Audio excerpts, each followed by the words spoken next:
Donc bonjour à tous, on va continuer le cours de cinématique en attaquant donc la cinématique du solide. Alors avant cela, on va faire un rapide rappel sur ce qu'on a vu la semaine dernière. Donc c'est le slide 23 de la présentation qui est sur cahier de prépa.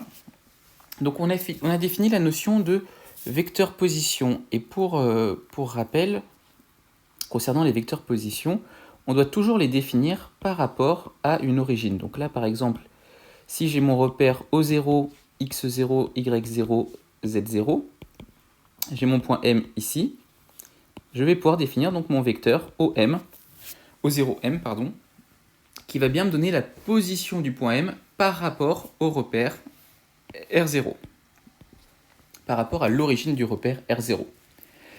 Alors après le vecteur position, on a défini la notion de vecteur vitesse instantané. À partir de maintenant, je ne préciserai plus le instantané, je parlerai juste de vecteur vitesse. Donc le vecteur vitesse du point M par rapport au référentiel R0, c'est la dérivée du vecteur position O0M par rapport au temps, par rapport au repère R0. Alors donc juste quelques rappels là encore. On s'intéresse à la vitesse du point M, c'est pour ça que dans notre vecteur à dériver, il faut que le deuxième point corresponde au point M. Et on s'intéresse à la dérivée par rapport au repère R0. Donc par rapport au repère R0, ça a deux implications. La première, c'est que le premier point du vecteur doit être un point qui est fixe dans R0. Le deuxième point, c'est que vu que l'on cherche la vitesse du point M par rapport à R0, on doit dériver par rapport à R0. Et ça va être très important toujours de bien préciser quand on dérive un vecteur par rapport à quel repère on le dérive. Après quoi, on avait parlé donc de l'accélération d'un point par rapport à un repère. Là encore, c'est le même genre de définition. C'est-à-dire que si on s'intéresse à l'accélération de m par rapport à r0, il faut dériver le vecteur vitesse de m par rapport à r0, donc c'est la même chose que ce qu'il y a dans la parenthèse de l'accélération. Là encore, cette dérivée temporelle se fait par rapport au repère r0. Donc ça, c'est des définitions qui sont importantes et qui sont à connaître. Alors maintenant, pour aller un peu plus loin, on va voir en pratique comment est-ce qu'on calcule ces vecteurs dérivés, notamment pour la vitesse. Alors pour ce faire, on va utiliser une formule qu'on appelle la formule de dérivation vectorielle sur laquelle on va passer donc le reste du temps sur cette vidéo. Donc, que nous raconte cette formule? Elle nous raconte que la dérivée d'un vecteur U, donc typiquement un vecteur position pour calculer une vitesse, par rapport à un repère donné, c'est égal à la dérivée de ce vecteur par rapport à un autre repère, plus un terme complémentaire. Alors, avant toute chose, on va essayer de réfléchir à pourquoi ce genre d'expression peut être intéressante. Peut-être en reprenant le cas qu'on vient de voir précédemment. Donc imaginez, je retourne juste avant pour avoir ma petite figure, que là notre point M, on peut lui donner du coup une expression au vecteur O0M en fonction de x0, projeté je veux dire sur x0, y0 et z0. Pourquoi pas? Auquel cas, dériver directement ce vecteur dans la base R0, c'est assez facile. On l'a fait, je vous rappelle, précédemment. Voilà, c'est ce qui est écrit typiquement ici. Vitesse de M par rapport à R0. Si on exprime naturellement notre vecteur OM, j'ai oublié une flèche, dans la base X0, Y0, Z0, ça va simplement revenir à dériver les composantes. Et à chaque fois, on va multiplier la composante par le vecteur associé. Encore une fois, ça on l'avait démontré mardi, c'est parce que la dérivée de x0 sur dt par rapport à r0 est nulle, puisque x0 appartient à notre repère r0. Je vous renvoie au cours de mardi dernier. Ok, par contre, ce qui va pouvoir arriver, c'est typiquement que le vecteur O0M, naturellement, on ne l'exprime pas spécialement dans la base R0. Donc là, imaginez par exemple cette configuration où OM, on l'exprime plutôt comme étant lambda, une variable, portée par x1. Si on a cette configuration, alors on va réfléchir ensemble. Qu'est-ce que ça change? Une première approche qui peut marcher, c'est d'exprimer ce nouveau vecteur comme étant l'exprimer dans la base R0. Donc typiquement, disons qu'on a du lambda x1 scalaire x0 porté par, il n'y a pas de point du coup, porté par x0, plus, alors je vais mettre lambda en facteur x1 scalaire y0 porté par y0 plus x1 scalaire z0 porté par z0. Encore une fois, je vous renvoie typiquement à ce qu'on avait fait en séquence 4 quand on projetait des vecteurs. Alors, on va réfléchir à l'avantage et à l'inconvénient de cette méthode. Bon, l'avantage, c'est que c'est assez systématique. Le gros inconvénient, c'est qu'il va falloir calculer plein de produits scalaires, un peu dans tous les sens. Alors là encore, si on suppose qu'il y a une simple rotation avec un paramètre entre x1 et la base 0, c'est assez facile. Par contre, imaginez un système avec un robot en série, par exemple, on a plein de pivots qui se suivent, et on a 3, 4, 5, 6 rotations les unes à la suite des autres. Et bien, pour projeter le vecteur x5, on va dire, dans la base 0, il faudra projeter x5 dans la base 4, puis les vecteurs de la base 4 dans la base 3, puis les vecteurs de la base 3 dans la base 2, etc., etc. Et là, tout de suite, on va avoir des expressions qui vont être assez compliquées avec plein de produits de cos et de sin de plein d'angles. Et ces expressions, après, il faudra les dériver. Donc autant vous dire que d'un point de vue calcul, ça va pas être la joie. Et encore une fois, vous comme moi, on n'est pas assez bon en calcul pour pas se tromper là-dessus. Donc on va essayer de raisonner différemment. L'idée va être la suivante.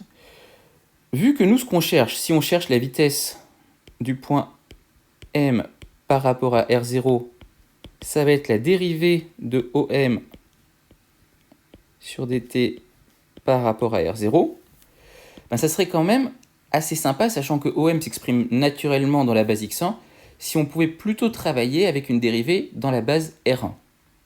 Et c'est donc tout l'intérêt de cette formule, on va dire, c'est que ça nous permet de, à la place de calculer la dérivée dans le vecteur R0, de devoir calculer la dérivée dans le vecteur R1.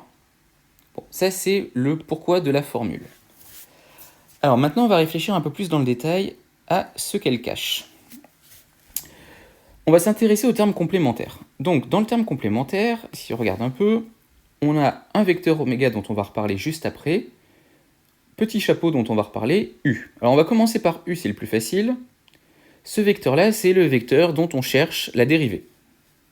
Ensuite, on a ce petit chapeau. Alors ce petit chapeau, c'est une nouvelle opération qu'on va appeler le produit vectoriel. Alors je vous renvoie au cours, on va voir ça ensemble. Page 19, donc c'est le début de l'annexe un peu mathématique. Et on a notamment le grand 1 qui va traiter du produit vectoriel. Alors, le produit vectoriel. Donc, c'est un produit entre deux vecteurs. Donc, on va écrire typiquement U vectoriel V, c'est comme ça qu'on le dit. Donc, U vectoriel V va être égal à W, vecteur. Alors, première remarque, le produit vectoriel, c'est donc un produit sur deux vecteurs dont le résultat est aussi un vecteur. Pour l'instant, vous connaissez un autre produit sur les vecteurs, c'est le produit scalaire.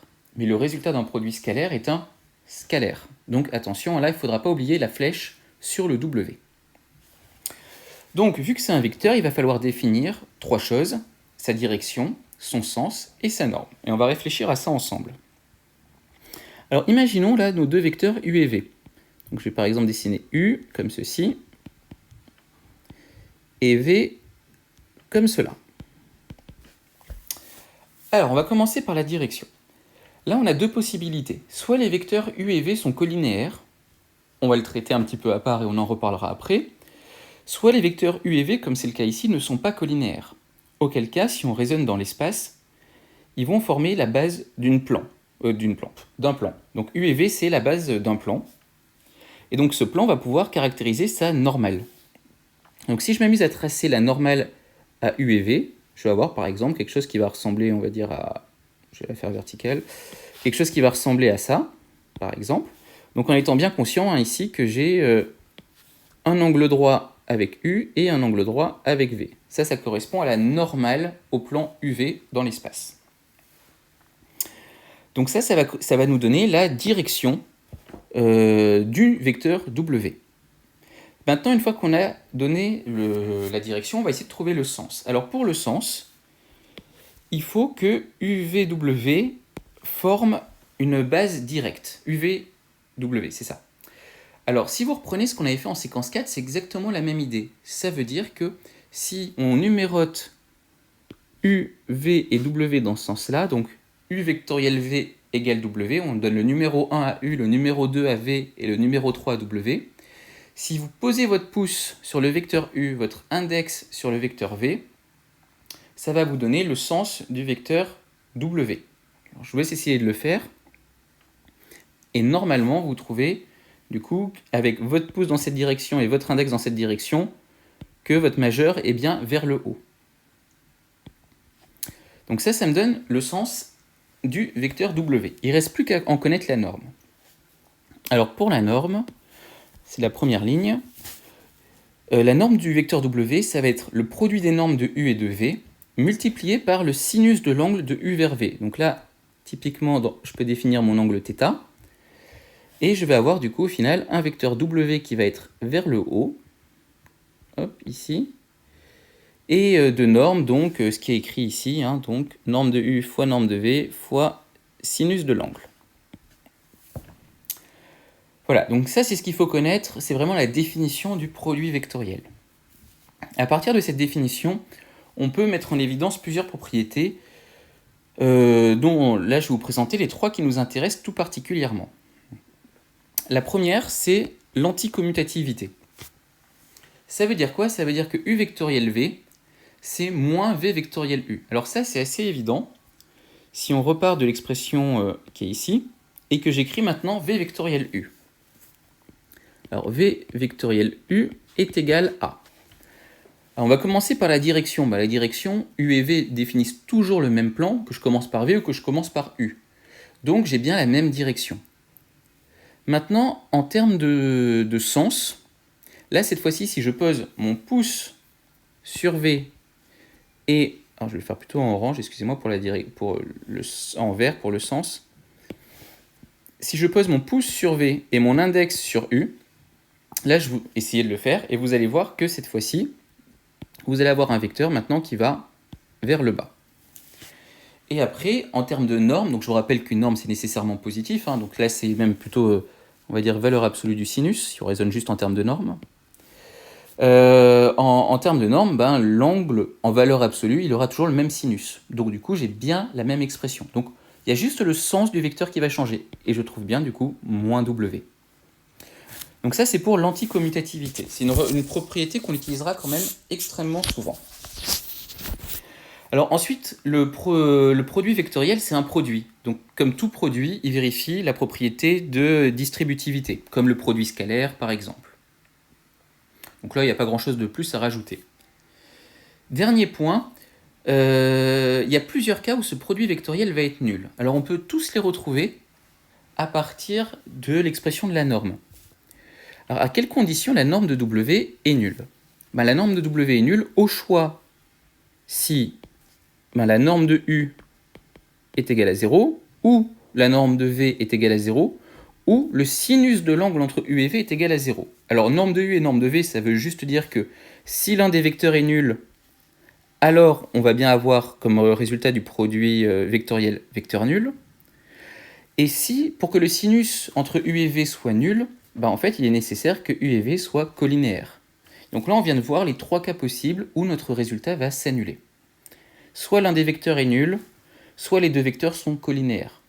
Petite remarque mathématique en passant, le vecteur nul étant collinéaire avec n'importe quel autre vecteur, on pourrait même se limiter juste à cette expression. Alors là, c'était les définitions et les propriétés. Maintenant, on va voir comment est-ce qu'on calcule en pratique les produits vectoriels. Alors, première façon de faire, c'est si vous connaissez l'expression des différents vecteurs U et V, attention, dans la même base. Très important qu'ils soient exprimés dans la même base. Alors on peut trouver après les composantes assez facilement. Si vous cherchez par exemple la composante sur X, ce qu'il faut faire, c'est rayer la ligne en X et après vous calculez le déterminant de la matrice qui reste en dessous. Donc c'est quoi un déterminant? Un petit rappel d'une matrice de 2. Quand vous faites le produit dans la diagonale qui descend, moins le produit dans la diagonale qui monte. Donc là, ça me ferait quoi? Ça me ferait UY fois Vz moins uz fois Vy. Et si vous regardez, c'est exactement ce qui est écrit effectivement en x.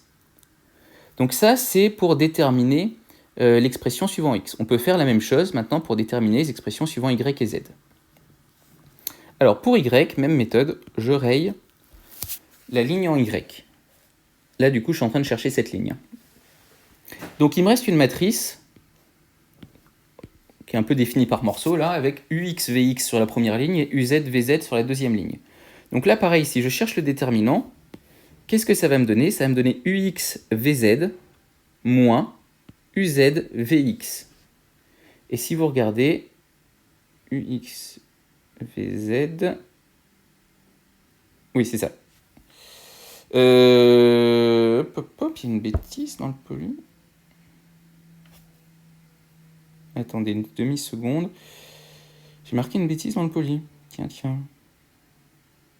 Ah non, c'est qu'un signe moins. Quand on le fait ici. UYVZ. Ah, attendez, juste. UZVX. Ok. Alors, excusez-moi. Pour la ligne du milieu, pourquoi je vous expliquerai ça plus tard. Pour la ligne du milieu, globalement, le résultat obtenu, il faut le multiplier par moins 1. Voilà, donc là, si vous calculez votre déterminant et que vous multipliez par moins 1, ça va vous faire moins UXVZ plus UZVX. Et là, on retrouve bien effectivement ce qui est ici. Désolé pour le petit cafouillage. Et pour la ligne du bas, donc à nouveau, c'est avec un plus, classiquement. On fait la même chose.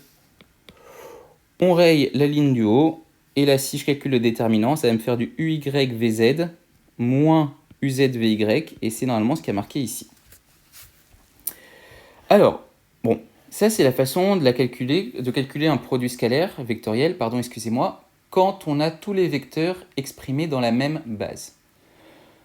Si ce n'est pas d'une clarté absolue, essayez de revoir, de trouver votre moyen mémotechnique pour le retrouver. De toute façon, on va assez peu utiliser au final cette méthode. Moi, ce que je vais vous demander, globalement, c'est déjà de connaître ce tableau. Donc ce tableau, c'est les produits vectoriels lorsqu'on a une base orthonormée directe. Donc là, si j'ai du x, y, z, qui est une base orthonormée directe, alors x vectoriel y, ça me fait z, y vectoriel z, ça me fait x, et z vectoriel x, ça me fait y. Globalement, à chaque fois, on va tourner. Donc si je fais x vectoriel y, ça me donnera celui-là. Si je fais, par exemple, y vectoriel z, ça me donnera x, etc., etc. Et donc, si vous connaissez x vectoriel y, vous connaissez également y vectoriel x, parce que vous savez que le produit vectoriel est anticommutatif. Donc là, on a des moins qui vont apparaître. À partir de là, du coup, vous pouvez calculer les vecteurs résultants de produits vectoriels à partir de vecteurs de la même base. Là où ça peut devenir un petit peu plus compliqué, c'est quand on a des vecteurs de base différentes. Alors, comment on fait ça? Soit on projette et après on utilise la méthode vue précédemment, mais en général, c'est pas ça qu'on va faire. Soit on va utiliser nos figures de changement de base, nos fameuses figures de changement de base.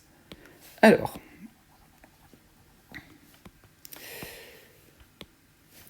on va dessiner une figure de changement de base.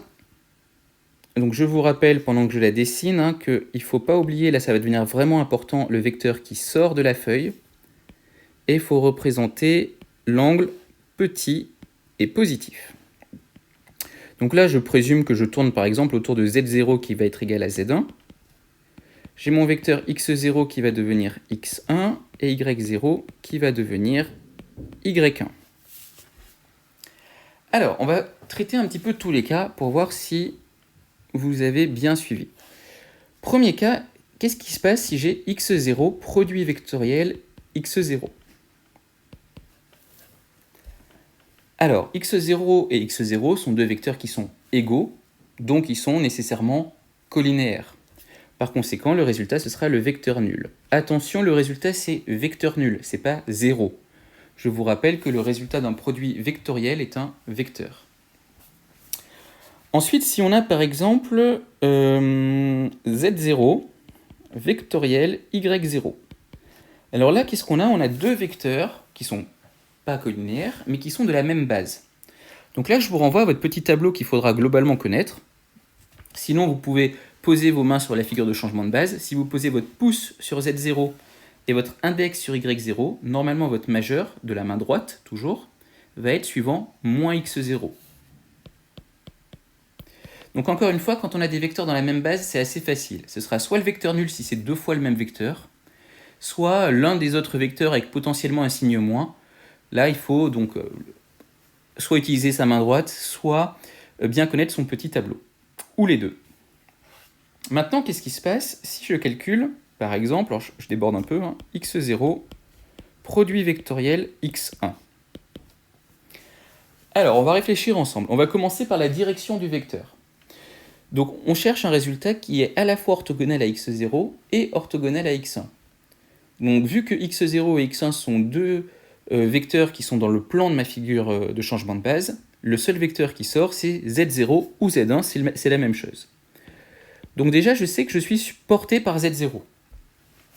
Ensuite, il faut réfléchir au signe.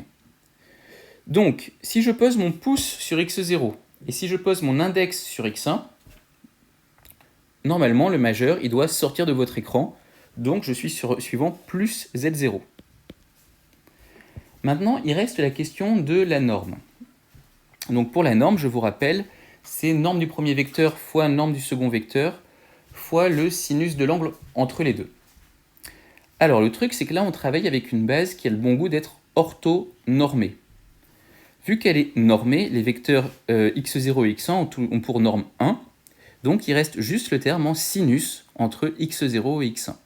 Alors là, c'est facile parce qu'on voit directement θ. Donc là, je peux vous dire que x0 vectoriel x1, ça va me faire sinus θ porté par z0. Ok, alors maintenant, on va s'en faire un tout petit peu plus technique. Je vous propose, par exemple, y0 produit vectoriel x1. Alors, y0 produit vectoriel x1. Donc, première question, quel est le vecteur qui est à la fois orthogonal à y0 et à x1? Là encore, c'est deux vecteurs du plan, donc le vecteur qui sort, ça va être z0 ou z1. Ensuite, on va réfléchir sur le sens. Si vous posez votre pouce sur y0 et votre index sur x1, normalement maintenant le majeur il va vers le fond de votre écran. Donc ça veut dire qu'on va dans le sens opposé au vecteur z0. Donc là je vais avoir un moins. Dernière étape, il faut trouver le sinus de l'angle entre y0 et x1. Alors là il y a deux façons de faire. La pas bonne qui consiste à réfléchir à coup de pi sur 2 moins θ, pi sur 2 plus θ, etc. Et la bonne qui est assez proche de ce qu'on a fait en séquence 4 pour le produit scalaire. Alors là, l'idée, ça va être quoi? On va raisonner comme dans le produit scalaire, c'est-à-dire qu'on va projeter, par exemple, y0 sur x1 ou x1 sur y0, ça reviendra au même, et du coup, j'obtiens cette longueur-là. Et cette longueur-là, enfin, le résultat que je vais mettre ici, c'est exactement l'opposé. Enfin, l'opposé. C'est exactement l'inverse, on va dire, que pour le produit scalaire. C'est-à-dire que quand dans le produit scalaire, on voulait mettre un sinus, dans le produit vectoriel, on mettra un cosinus, et inversement. Donc là, vu que la projection de y0 sur x1 est petite, pour un produit scalaire, j'aurais mis un sinus, donc ici, je sais que c'est cosinus θ. Alors, attention, attention, attention. L'histoire de la projection grand ou petit, là ça va marcher juste pour savoir si c'est un sinus ou un cosinus. Mais ça ne va pas vous donner le signe. Pour le signe, il faut réfléchir avec sa main droite. Donc toujours, on pose le pouce sur le premier vecteur, l'index sur le deuxième vecteur, et on regarde si on va vers le fond de la figure ou pas. Alors pour fixer les idées, on va s'en faire un petit dernier. Je vous propose, lequel on va se faire? On va se faire x0, y1. Alors, si on fait x0 vectoriel y1. Donc, c'est parti. Le vecteur qui est perpendiculaire à la fois à x0 et à y1 dans l'espace, là encore, c'est z0. Ensuite, en termes de direction, si je pose mon pouce sur y0 et mon index sur Y1, mon majeur de la main droite va sortir du tableau, donc j'ai bien un plus. Et maintenant, on va réfléchir à l'angle. Donc, rebelote, je vais changer de couleur. Si je projette par exemple Y1 sur X0, j'obtiens cette longueur-là, qui est petite. Donc, ça va me faire un sinus en termes de produit scalaire, mais là, je raisonne sur un produit vectoriel, donc je fais l'inverse. Si ce n'est pas un sinus, ça va être un cosinus θ. Donc, une petite remarque en passant, j'ai fait exprès. Là, on voit bien que la projection est négative. Pourtant, j'ai un plus. Encore une fois, le signe, il faut le réfléchir avec la main droite. Et globalement, on vient de voir tout ce qu'il faut savoir sur les produits vectoriels. Alors, c'est très important que ça devienne assez naturel pour vous, car on va en calculer des paquets. C'est un peu comme les produits scalaires, on va en calculer au moins autant. Vous en faites pas, je vais vous faire un petit QCM là-dessus pour vous entraîner. Donc, maintenant, on a parlé du produit vectoriel. Il nous reste à définir proprement ce vecteur oméga. Alors, ce vecteur oméga de R1 par rapport à R0, c'est ce qu'on appelle le vecteur taux de rotation de R1 par rapport à R0. Donc, ce vecteur, il représente la vitesse angulaire de la rotation de la base associée au repère R1 par rapport à la base associée au repère R0. Donc, en gros, à quelle vitesse tourne la base 1 par rapport à la base 0. En pratique, comment on le détermine ? C'est extrêmement facile, à condition, là encore, d'avoir une figure de changement de base. Donc, je vous redessine une figure de changement de base. Ah, ça n'a pas marché. Oh non, raté. Bon. Une figure de changement de base avec, du coup, mon angle θ. On va dire que là, je tourne autour de Z0. Allez, pour changer, on va dire qu'on tourne autour de X0 qui est égal à X1. Donc ici, j'aurai du Y0, Y1, Z0 et Z1. Ok. Alors, on va réfléchir ensemble 2 minutes. Que représente θ ? θ, ça représente la rotation de la base 1 par rapport à la base R0. Ok. Donc là, on ne va pas s'intéresser à la rotation, mais au taux de rotation, ou dit différemment, à la vitesse de rotation. Mais on sent qu'il va y avoir un lien avec θ. Donc, petite remarque, là encore, oméga de R1 par rapport à R0, que l'on notera aussi assez souvent oméga de 1 par rapport à 0, on ne s'embêtera pas forcément à repréciser que c'est un repère. C'est égal à quoi ? Alors, c'est un vecteur, donc comme tout vecteur, il va falloir définir sa direction, son sens et sa norme. On va commencer par sa direction, et on fera sens et norme un peu en même temps. Là, la direction de ce vecteur, ça va être l'axe qui ne bouge pas dans la rotation. Alors, je vais vous le formuler de plusieurs façons. Au choix, c'est l'axe qui ne bouge pas. Je vous rappelle qu'un axe, c'est une droite. Dit différemment, si on réfléchit plutôt en termes de liaison, ça va correspondre à l'axe de la pivot, par exemple. Une autre façon de le dire, c'est l'axe autour duquel on va tourner. Donc là, en l'occurrence, ici, on tourne autour de quel axe ? Autour de x0 ou x1, c'est la même chose. Donc typiquement, là, je vais tourner autour de x0. Après, là, on s'intéresse maintenant à la vitesse de rotation de 1 par rapport à 0. Alors, nous, ce qu'on a pour l'instant, c'est θ. θ représente la rotation de 1 par rapport à 0. Bon, la vitesse de rotation, c'est quoi ? C'est simplement la dérivée temporelle de la rotation, de notre paramètre de rotation. Donc du coup, oméga de R1 par rapport à R0, ici, c'est simplement θ.x0. Alors, ce que vous pouvez retenir, c'est que si vous avez une figure de changement de base classique, donc avec le vecteur qui sort du tableau, l'angle petit, positif, etc., oméga de 1 par rapport à 0, on va pouvoir déterminer le vecteur, la direction, directement à partir du vecteur qui ne bouge pas. Et ce qu'il y a devant, donc la norme, ça va être la dérivée du paramètre. Alors attention, là on voit bien que c'est pour une rotation de 1 par rapport à 0. Et globalement, c'est comme ça qu'on va à chaque fois construire les vecteurs taux de rotation.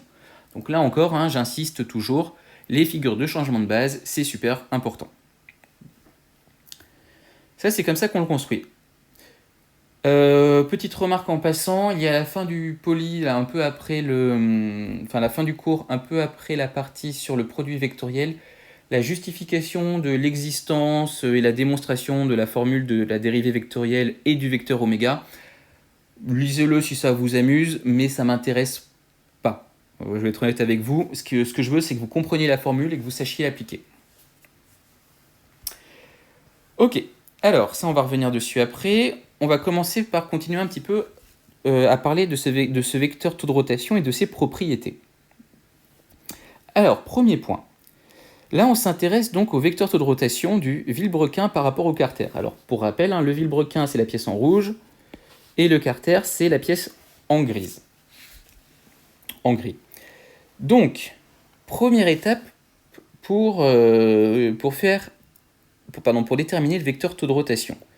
Ça va être de faire la figure de changement de base. Encore une fois, là, si on raisonne directement avec l'espèce de schéma cinématique, on a des chances d'écrire une bêtise. Pourquoi ?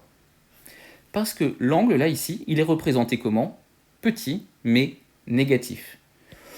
Donc, il y a des chances qu'on écrive des bêtises. Alors, du coup, comme à chaque fois, un premier conseil, c'est de commencer par redessiner votre figure de changement de base. Donc, on va avoir nos vecteurs. Hop, donc là, on va tourner autour de z qui est égal à z1. Qui est égal à z1. Ça, c'était pour z. Excusez-moi. Hop, je reprends ça. Donc, si j'ai z qui sort du tableau, je vais avoir du x ici, du y là. Et en rouge, je vais faire l'autre repère. Donc, l'autre repère, on va... Excusez-moi. Donc, pour l'autre repère, je dessine un angle qui va être petit et positif. Bon, le dessin n'est pas parfait. Ok, donc là, mon angle, il s'appelle θ. Je vais avoir du x1 et du x... C'est pénible ce truc. Du x1 et du x2. Et du y... Oh là là, excusez-moi. Et du y1. Ok, donc, si on s'intéresse, comme ici, au vecteur taux de rotation de rouge par rapport à noir, qu'est-ce qu'on doit faire ? Ben là, pareil, autour de quel axe on tourne ? On tourne bien autour de Z. Et ensuite, quel est le paramètre angulaire qui nous permet donc de passer du Carter au Villebrequin ? C'est bien θ. Donc on va avoir du coup θ point. Et on retrouve bien notre θ point suivant Z.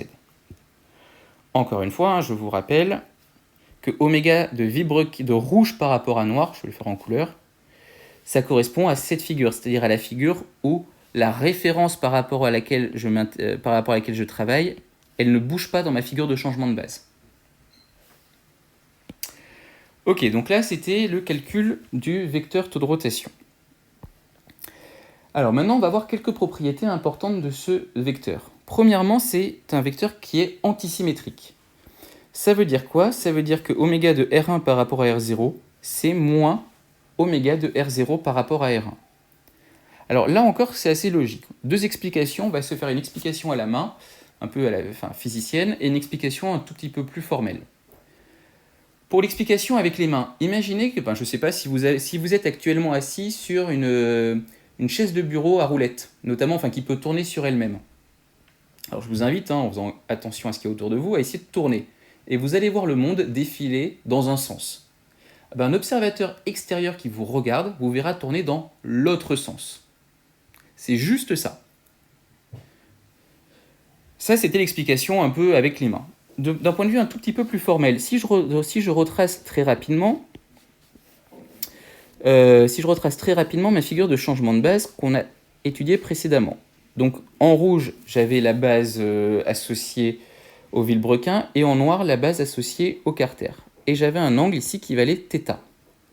Ça, c'est ce qui m'a permis de trouver, donc c'est la figure de changement de base qui m'a permis de trouver ce oméga. Maintenant, si je m'intéresse au oméga du Carter par rapport au Villebrequin, qu'est-ce que je dois faire ? Je dois faire la figure inverse, c'est-à-dire la figure où ma référence, ça devient le Villebrequin. Donc pour le oméga de Carter voilà, je ne sais plus écrire, de Carter par rapport au vilebrequin, qu'est-ce que je dois faire comme figure de changement de base? Une où cette fois-ci ma référence qui ne bouge pas, c'est le vilebrequin, donc c'est ce qui est en rouge ici. Et par contre, le repère qui bouge, là, ça va être le Carter. Et si je vous demande maintenant que vaut l'angle, cet angle que j'ai dû dessiner petit et positif, je vous laisse vous convaincre que c'est exactement moins θ. Bon, et du coup, maintenant, si je réapplique la même méthode que tout à l'heure, je vais bien avoir comme valeur devant mon vecteur qui ne bouge pas, moins θ. C'est le moins correspond à celui qu'on retrouve ici. Donc tout ça pour dire que le vecteur taux de rotation est antisymétrique. Oméga de R1 par rapport à R0, c'est moins oméga de R0 par rapport à R1. Ensuite, dans les propriétés importantes, il y a aussi la composition des vecteurs taux de rotation. Donc ça veut dire que si on a par exemple 3 pièces, avec une base 0, une base 1 et une base 2 associées à chacune des pièces en rotation, on va avoir le fait que oméga de R2 par rapport à R0, on va pouvoir le décomposer, faire une espèce entre guillemets de relation de Schall, mais c'est pas le terme, c'est ce qu'on appelle une composition. On va pouvoir du coup faire une composition et déterminer oméga de R2 par rapport à R0 comme oméga de R2 par rapport à R1 plus oméga de R1 par rapport à R0. Alors juste pour illustrer, histoire de peut-être vous rendre la chose plus visuelle, imaginez que vous êtes sur un manège, donc je vais faire juste le schéma cinématique en même temps du manège, avec 3 pièces. Donc il y a 3 pièces avec des pivots. Donc là il y a un bras par exemple, et au bout de ce bras il y a une nacelle qui va pouvoir tourner. Donc là on va faire la nacelle qui tourne par rapport à ce bras. Et donc vous êtes assis dans la nacelle. Donc là imaginez, vous êtes assis au-dessus, là il y a un petit siège.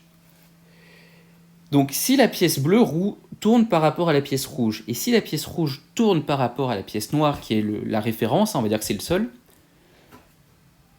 si vous êtes assis sur le siège bleu, vous allez ressentir la rotation des deux pièces. Donc votre vitesse de rotation par rapport au bâti, ça va être la somme des deux vitesses de rotation. Bon, cette somme, il faudra la faire d'un point de vue vectoriel, mais l'idée est là. Et là, on vient de définir tout ce qu'il fallait voir sur le vecteur taux de rotation. Alors maintenant, on va reprendre donc cette formule de dérivation vectorielle, vu que on a à peu près tout expliqué là-dedans, le produit vectoriel et le vecteur oméga. Et je vous propose pour ça de partir d'un exemple. Alors, imaginons qu'on ait un problème où on a notre vecteur position qu'on cherche à dériver. Donc, hop, excusez-moi, je reprends mon stylo noir. Où on a notre vecteur position qui est défini... Attendez, je vais juste prendre l'exemple, c'est plus facile. Voilà, on va raisonner à partir d'ici. Comme ça, j'ai déjà mon oméga. Très bien. Donc, imaginez que je m'intéresse à la vitesse d'un point, là, que je vais faire en rouge. Ouais, rouge, ça devrait se voir. D'un point qui est, par exemple, ici. Voilà, à ce niveau-là. Et qui est défini, donc ça, c'est mon point M, qui est défini de sorte que OM est égal à lambda, qui peut potentiellement varier, on va dire, porté par, du coup, x1. Voilà, ça c'est mon vecteur position. Et j'aimerais bien calculer la vitesse de m par rapport à r0. Alors, comment on gère ce problème? Première étape, on écrit la définition. C'est quoi la vitesse de m par rapport à r0? C'est la dérivée du vecteur position. Alors, je vous rappelle que O doit être fixe dans R0, ce qui est le cas ici. R0, c'est mon repère lié au bâti, lié au Carter. Par rapport à dt, le tout par rapport à R0. Donc là, maintenant, j'ai le choix. Là, ce qu'il faut faire à partir de là. Première étape, ça va être de remplacer le vecteur OM par son expression. De dire que ça, c'est dérivé de lambda x1 par rapport à R0. Ok. Là-dessus, on est bon. Une fois qu'on en est là, on va utiliser le fait que la dérivée d'un produit, la dérivée de UV, c'est U'V plus UV'. Donc c'est parti. Là, j'ai lambda fois x1 à dériver. Donc, je vais dire que lambda, c'est mon U et x1, c'est mon V. Donc U'V, ça va me faire du lambda point x1 plus UV' plus lambda d de x1 sur dt par rapport à R0. Ok. Et une fois qu'on en est là, on s'arrête et on réfléchit un petit peu. Lambda point, ça c'est pas un souci, x1 je connais, lambda je connais. Maintenant j'ai juste ce terme en dérivé de x1 sur dt par rapport à R0. Et c'est typiquement pour calculer ce genre de terme qu'on va utiliser la formule de dérivation vectorielle. Ce qu'il faut retenir d'un point de vue méthodologie, c'est la ligne du dessus. C'est qu'on va d'abord commencer par essayer de simplifier au maximum et on va appliquer la formule de dérivation vectorielle uniquement sur des vecteurs de base. C'est ce qui sera le plus simple niveau calcul et ça vous évitera d'oublier des morceaux. Donc une fois qu'on est là, on écrit avec... Alors, que vaut dx1 sur dt par rapport à R0? Alors, on va essayer de travailler en utilisant la formule de dérivation vectorielle en passant par un repère où la dérivée de x1 est très facile. Il y a un repère pour lequel la dérivée de x1 est très facile, c'est le repère où x1 fait partie de la base. En gros, le repère 1. Le repère 1, le vecteur x1, il appartient au repère qui bouge avec la pièce rouge. Il appartient au repère R1. Donc si je m'amuse à dériver x1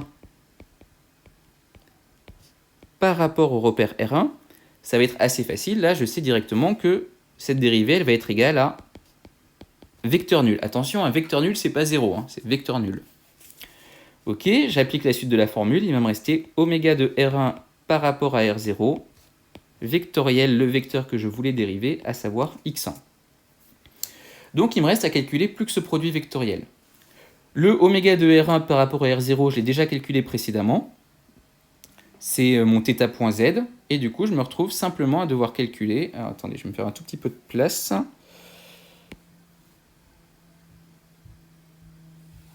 peu là. Pour le début, c'est un peu moche, mais comme ça, j'ai de la place en dessous. Ok. Il me reste plus qu'à calculer, du coup, le produit vectoriel qui est ici. Alors, ce produit vectoriel, qu'est-ce qu'il vaut? θ point z, produit vectoriel x1. Alors, ça va me faire θ point qui reste devant, et maintenant je dois faire z vectoriel x1. Donc, si je regarde ma figure de changement de base, j'ai z qui sort, j'ai x1 qui est là. Donc si je pose mon pouce sur z et mon index sur x1, qu'est-ce que j'obtiens? J'obtiens y1. Donc je vais avoir du θ point y1. Donc, je trouve au final que la vitesse de m par rapport à R0, c'est égal à, il ne faut pas oublier de bout là maintenant, lambda point x1 plus lambda θ point y1. Voilà, donc ça c'est le résultat de ma vitesse. En pratique, c'est beaucoup plus rapide et beaucoup plus concis en termes de calcul que de projeter les différents vecteurs. Et encore une fois, là, pour l'instant, c'était un cas assez facile, dans le sens où il y avait juste un changement de base à faire. Mais dès qu'il y en aura davantage, ça va vite devenir très compliqué à faire si vous projetez tout. Petite remarque sur le résultat en passant. Ce qui va être très, très important, c'est de bien penser à vérifier toujours l'homogénéité de vos différents termes. Parce qu'on a rapidement, on peut vite oublier un lambda point par-ci, par-là. Donc là, je cherche une vitesse. C'est censé être homogène à des mètres par seconde. Donc j'ai du lambda point. Lambda, c'était une distance. Donc lambda point, c'est bien en mètres par seconde. Et là, j'ai du lambda θ point. Donc lambda, c'est des mètres. Θ point, c'est des radians par seconde. Donc je suis bien homogène à des mètres par seconde. Donc déjà, en termes d'homogénéité, pas de souci. Voilà, niveau du cours, donc pour ces calculs de cinématique. Pour vous entraîner, je ferai une petite vidéo du coup pour le corriger. Je vous encourage à essayer de faire le TD1 sur le manège pieuvre. Voilà, donc c'est un exemple typique de ce qu'on peut faire. En sachant donc tout le TD sauf la question 6 que vous ne pouvez pour l'instant pas encore traiter. Donc de question 1 à question 5 incluse. Et je vais faire donc une autre vidéo que vous aurez incessamment sous peu en guise de correction de ce TD. Vous aurez aussi un peu après le corriger à proprement parler. Sur ce, bon courage pour travailler tout ça et à bientôt.